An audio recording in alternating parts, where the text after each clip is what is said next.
Hi and welcome to my channel. Today I wanted to talk about this new action camera that I've bought. And to be honest, what other way is the best way to look at an action camera than a quick moto vlog, right?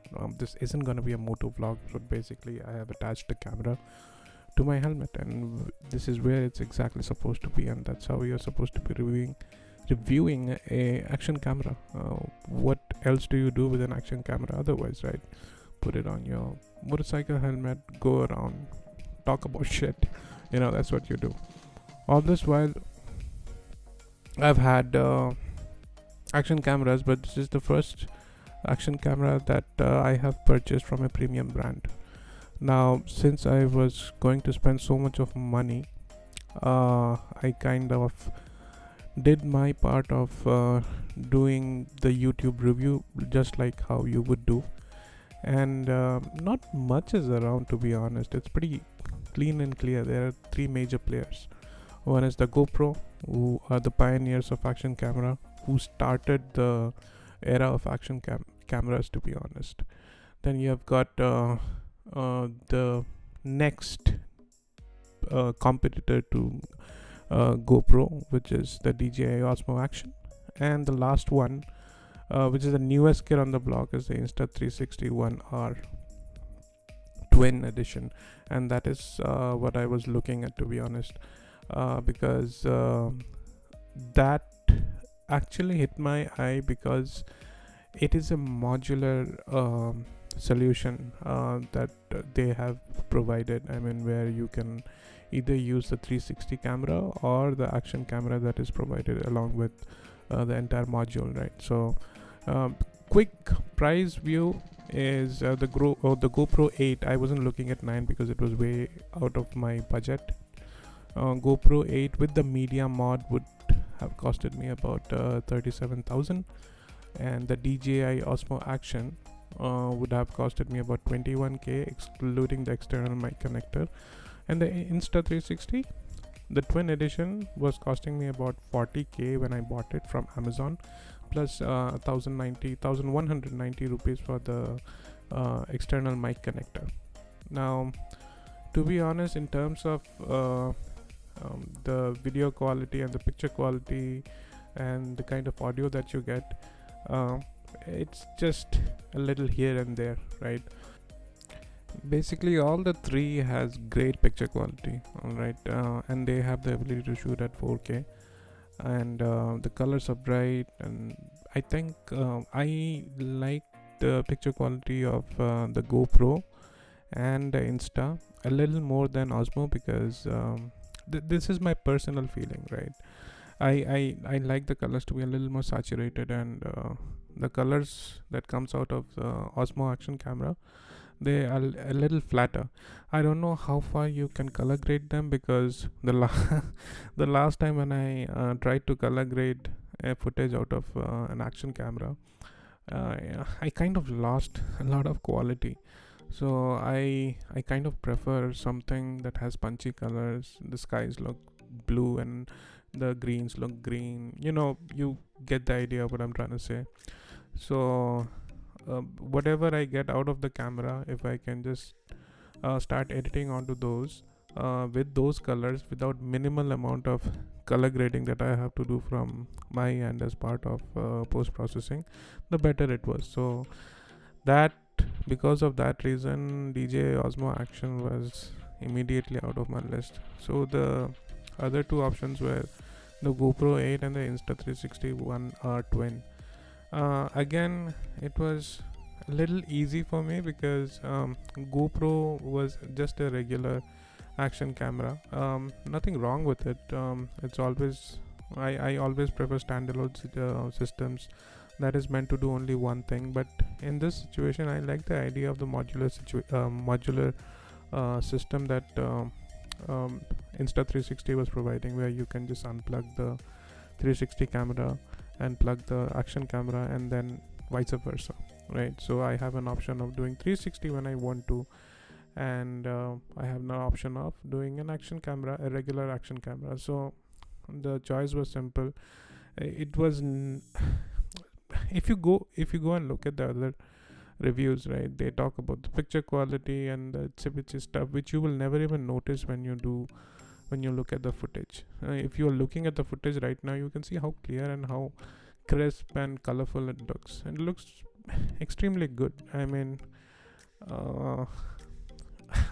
I don't know, unless you're a professional. I mean, if you're a professional, you wouldn't even be using an action camera in the first place. You would be using a big camera with a gimbal on it.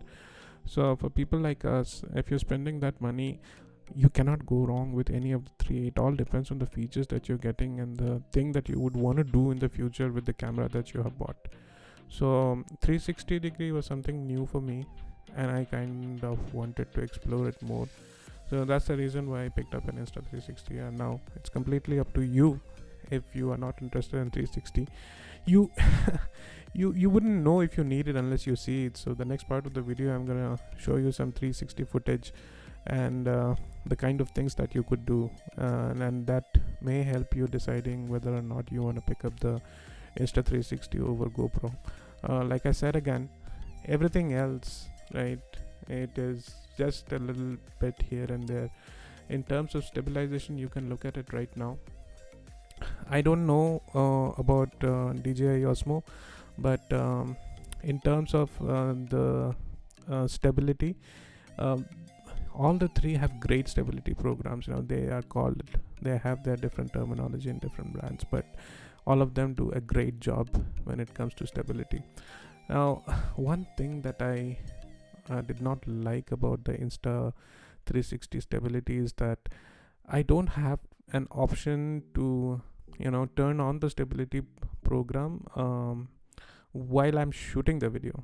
It is only possible when I export it to the Insta app, right, and then apply the stability program. I forgot the name of it's some flow system that they have. So you have to enable that and then export it to a regular MP4 file, and then you import it to your editing software, whatever it may be, right? So that actually elongates the workflow. So you have like 2 more steps that you have to do before you can actually get into your main editing software.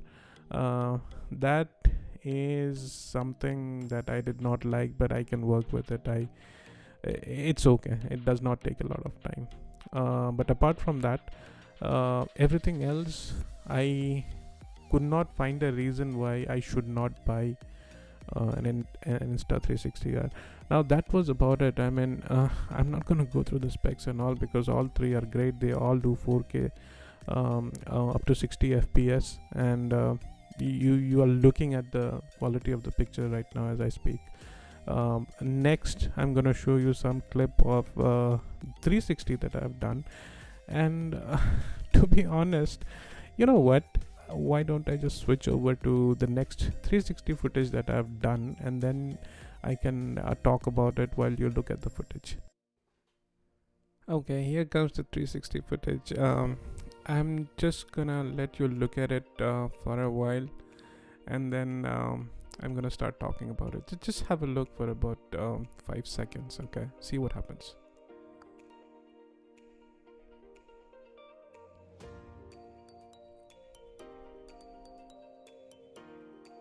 So if you this is funny because this actually looks like somebody is actually following you with another camera, and he's taking the shot from multiple angles. Now this looks like magic. It was the same exit that I've taken. If you have paid attention, I came out of my house, and it just gives you a new perspective, right? I mean, look at it. I mean, you're looking around, you can show around, and everything is controllable in post processing. You can change the way the camera looks, right? I mean, points at. You can show around, and people I mean, I know it's everyone knows about 360 degree camera, but just look at it. I mean, you're just going around for your regular work. Even if you're moto vlogging or whatever, you can show people around what's around you, what's behind you, what's in front of you, and all of that, the buildings and all of that. So it just gives you a new perspective. There are so many possibilities that you can do out of this. 360-degree camera. I mean, you can look at it. I mean, it looks amazing, isn't it? I mean, you are riding the motorcycle, you are all alone, and it looks as if there's another person doing it. So all of this is possible just because of the 360 module that it comes along with. Now, all of this isn't going to be possible with your regular GoPro camera, and it all depends on your creativity of how you can use it. I found it very interesting and extremely new that I wanted to experiment with, and I'm pretty sure all of you guys, the creative ones, would love this piece of technology as well. It gives you a lot of flexibility. You really don't have to worry about where you are looking at because it is attached to your camera. I'm actually using a invisible stick that does not come along with the package that you buy. That's an additional equipment or additional piece of accessory that you will have to buy. That would cost you about the cheapest one that extends up to some, I think 6 feet or something, 5 feet or 6 feet. That would cost you about 3,000. Okay, now the only thing I guess pending is how does it sound from the camera directly if you attach an external mic. And please bear with me, I'm talking some shit about riding gear and all that stuff. So okay, here it goes. बारिश होगा कि नहीं होगा पता नहीं. Let's see. Okay, the other thing is मैंने gloves नहीं पहना. I'm wearing a shorts. I'm doing everything that you're not supposed to do when you're going for a ride or when you're riding a bike. And is there a reason? No. There is no reason. You shouldn't be doing it. Nobody should be doing it. But you know what? To be honest, everything. See, there's something called standard operating procedure, right? It's there for a reason, right? You're supposed to wear your gear, and that's when you ride, so that in case of any accidents or if you take a fall, then the gear can save your life.